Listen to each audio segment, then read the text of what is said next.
నమస్తే అండి. అందరూ ఎలా ఉన్నారు? బాగున్నారా? మీ అందరూ బాగుండాలని మనస్ఫూర్తిగా కోరుకుంటున్నాను. ఈరోజు మీరు ఓవర్ థింక్ నుంచి ఎలా బయటపడాలనే విషయం గురించి ఒక చిన్న కథ చెప్తాను. ప్రతి ఒక్కళ్ళ జీవితంలో ప్రతి ఒక్కరికి మనసులో ఏదో ఒక బాధ ఉంటూనే ఉంటుంది. ఆ బాధని వదిలేయలేరు. దాని గురించి ఆలోచిస్తూ ఓవర్ థింక్ చేస్తూ ఉంటారు.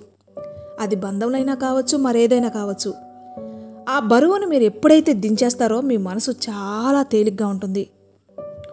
అలా ఓవర్గా థింక్ చేస్తూ సతమతం అవుతున్న వాళ్ళు కనుక ఈ మాటలు వింటే కొంతైనా రిలాక్స్ అనిపిస్తుంది. ఇది ఒక యువకుని కథ. ఒక కుర్రవాడు అతని బాల్య వయసును ప్రశాంతంగా గడపలేదు. అతని చిన్నతనంలోనే కొన్ని సంఘటనలు, దుర్ఘటనలను చూశాడు. కుటుంబంలోని సమస్యలతో మనసులో భారంతో గడిపేవాడు. అందుకే అతను ఒక నిర్ణయానికి వస్తాడు. నేను ఈ సమస్యలు, ఈ బాధలు నేను ఇక పడలేను.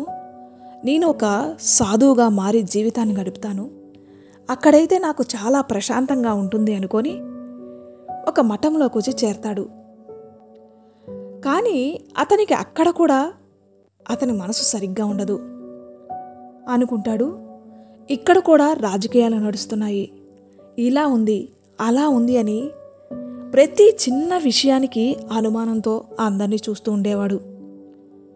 ఇక్కడ కూడా అతనికి అన్ని పొరపాట్లే జరుగుతున్నాయి అనుకునేవాడు. అతనికి మంచిది కూడా ఒక చెడుగా కనపడుతుంది. ఇలా ప్రతి విషయాన్ని ఓవర్ థింక్ చేస్తూ ఉంటాడు. ఇది అతనికి ఎక్కువైపోయింది. ఎందుకంటే తన గతం తనతో పాటు నడుస్తుంది. ఏ విషయాన్ని కూడా సరిగ్గా ఆలోచించలేకపోతున్నాడు. అతనికి ఈ ఓవర్ థింకింగ్ ఒక మానసిక వ్యాధిగా మారిపోతుంది. ఇది ఎక్కువైపోయేసరికి ఈ యువకుడు తన గురువుగారి దగ్గరికి వెళ్ళి అంటాడు, నాకు చాలా ఇబ్బందికరంగా, చిరాగ్గా ఉంది. నేను నా గతం నుంచి బయటికి రావాలనుకుంటున్నాను. కానీ నా గతం నన్ను వదిలిపెట్టట్లేదు. గతం తాలూకా విషయాలను మర్చిపోలేకపోతున్నాను. ఏం చేయమంటారు గురువుగారు అని అంటాడు. అందుకు ఆ గురువుగారు ఆ యువకుణ్ణి మఠం నుండి బయటికి తీసుకెళ్తాడు. ఎదురుగా ఉన్న కొండ మీద ఒక చిన్న గుడిసె కనపడుతుంది. ఈ గురువుగారు ఆ గుడిసెని చూపిస్తూ ఆ యువకునితో ఇలా అంటాడు, ఆ ఎదురుగా ఉన్న కొండ మీద ఒక చిన్న గుడిసె కనపడుతుంది కదా, అందులోనే మా పెద్ద గురువుగారు ఉంటారు. ఇక్కడ నుండే ఆయన అక్కడికెళ్ళి ఒంటరిగా ఉంటున్నాడు. ధ్యానం చేసుకుంటూ ఉంటాడు. నువ్వు అతని దగ్గరికి వెళ్ళి నీ ప్రశ్నకి జవాబు అడుగు. మా పెద్ద గురువుగారు నీకు సరైన సమాధానం చెప్తారు అని చెప్తాడు. ఈ యువకుడు అంటాడు గురువుగారితో, మీరు చెప్పినట్లే చేస్తాను. ఎందుకంటే నా గతాన్ని నేను మోయలేకపోతున్నాను అంటాడు. అందుకు సరే వెళ్ళు అని అనుమతిస్తాడు ఈ గురువుగారు. వెంటనే ఇప్పుడున్న కొండ దిగి ఎదురుగా ఉన్న కొండ మీదకి ఎక్కి వెళతాడు ఈ యువకుడు. అక్కడ వృద్ధాప్యంలో ఉన్న ఒక పెద్ద గురువుగారు తపస్సులో లీనమై ఉంటాడు. ఆ గురువుగారి ధ్యానం సమాప్తమైన తర్వాత ఈ యువకుడు ఆ గురువుగారికి ప్రణామం చేస్తాడు. ఈ యువకుడు ఆ గురువుగారికి చెప్తాడు, నేను చాలా సమస్యల్లో ఉన్నా. నన్ను నా పాత విషయాలు పట్టి పీడిస్తున్నాయి. నేను భరించలేకపోతున్నాను. నేను ఏ పని సక్రమంగా ధ్యాస పెట్టి చేయలేకపోతున్నాను. మఠంలో ఉన్నా కూడా నాకు అవే విషయాలు పట్టి పీడిస్తున్నాయి. చిన్నప్పుడు నా జీవితంలో జరిగిన సంఘటనలు గుర్తుకొస్తున్నాయి అంటాడు. దానికి ఆ సాధువు నవ్వుతూ ఇలా అంటాడు, నీ ప్రశ్నకు సమాధానం ఖచ్చితంగా చెప్తాను. దానికి ముందుగా కింద ఉన్న ఆ కొండ ప్రాంతంలో ఒక చిన్న గ్రామం ఒకటి కనపడుతుంది కదా, ఆ గ్రామంలో మా శిష్యులు భోజనం ఏర్పాట్లు చేశారు. ఈరోజు భోజనం అక్కడే ఉంటుంది. నువ్వు కూడా ఈరోజు నాతో పాటురా, అక్కడే భోజనం చేద్దు గాని అని అంటాడు. సరే గురువుగారు, మీ ఆజ్ఞ అని అంటాడు యువకుడు. నడుస్తూ ఉండగా ఈ పెద్ద మనిషి ఆ యువకుడితో అంటాడు, కుమారా, ఒక పని చెయ్యి. ఇదిగో ఆ రాయి నీ భుజం మీద పెట్టుకో అంటాడు. గురువుగారి ఆజ్ఞ కాబట్టి కాదనలేక అలానే చేస్తాడు. గురువుగారి మాట ప్రకారమే ఆ రాయిని భుజం మీద పెట్టుకుంటాడు. ఆ పెద్ద ఆయనేమో ఖాళీగా ఉన్నాడు కాబట్టి చాలా స్పీడ్గా కిందకి దిగి వెళ్ళిపోతాడు. కానీ ఈ యువకునికి భుజం మీద పెద్ద బరువు ఉంది. కొద్దిసేపటికి దాన్ని వదిలేయాల్సింది. కానీ ఆ యువకుడు దీని వెనక ఏం సీక్రెట్ ఉందో, ఏం జవాబు చెప్తారో గురువుగారు, ఈ రాయితో ఏం అవసరం ఉంటుందో అనుకొని మోస్తూనే వెళతాడు. ఈ పెద్ద బరువుతో దిగేటప్పుడు బ్యాలెన్స్ సరిగ్గా ఉండదు. నడక కూడా సరిగ్గా రావట్లేదు.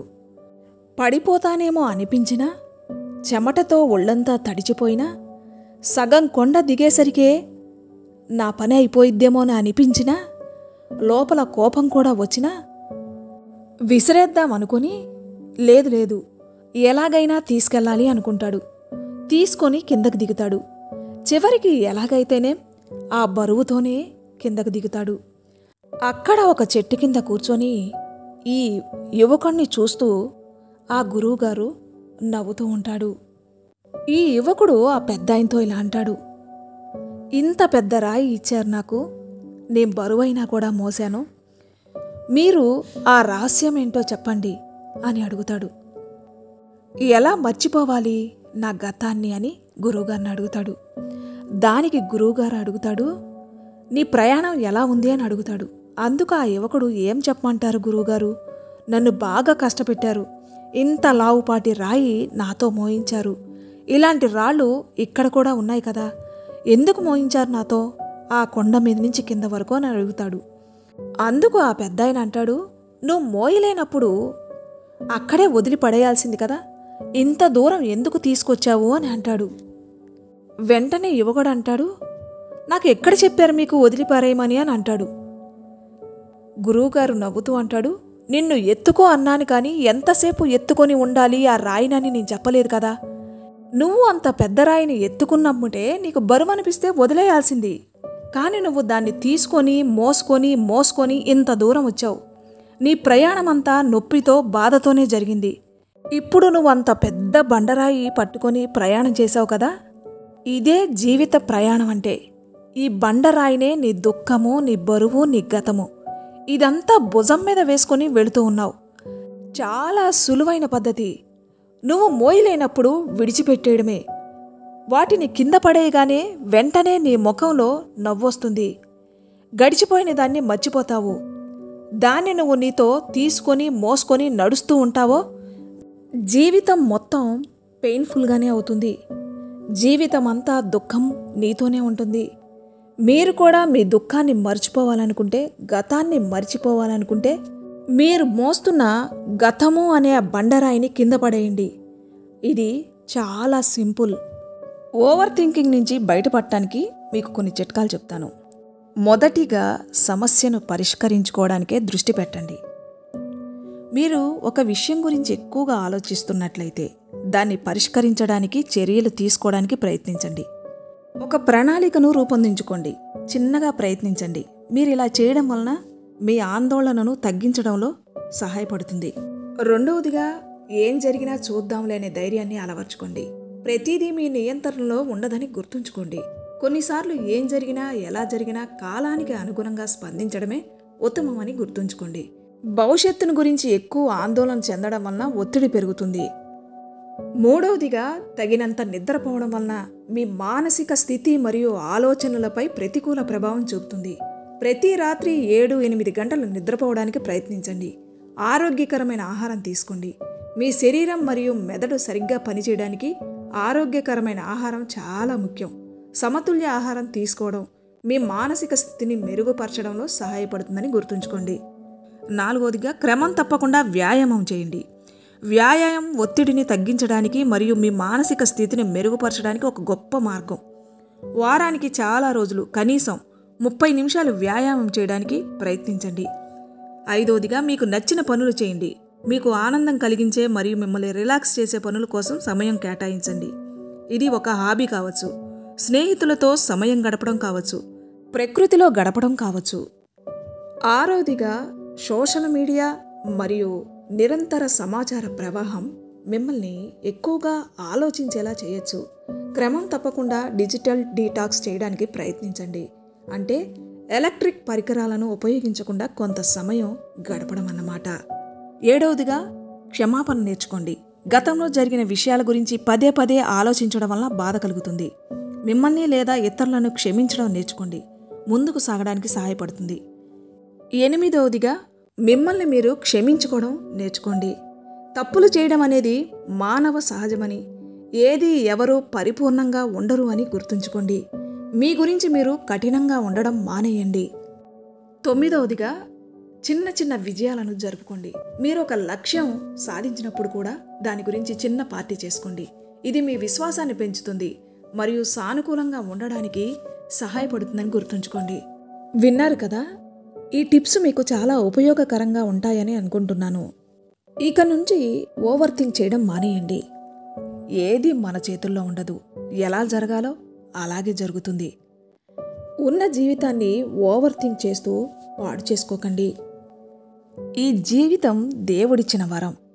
గతాన్నే తలుచుకుంటూ బాధపడే కంటే రాబోయే జీవితాన్ని అందంగా మార్చుకోవడంలోనే ఉంది అసలైన విజయం. విన్నారు కదా, మళ్ళీ ఇంకొన్ని మంచి మాటలతో నెక్స్ట్ వీడియోలో కలుస్తాను. అంతవరకు సెలవు.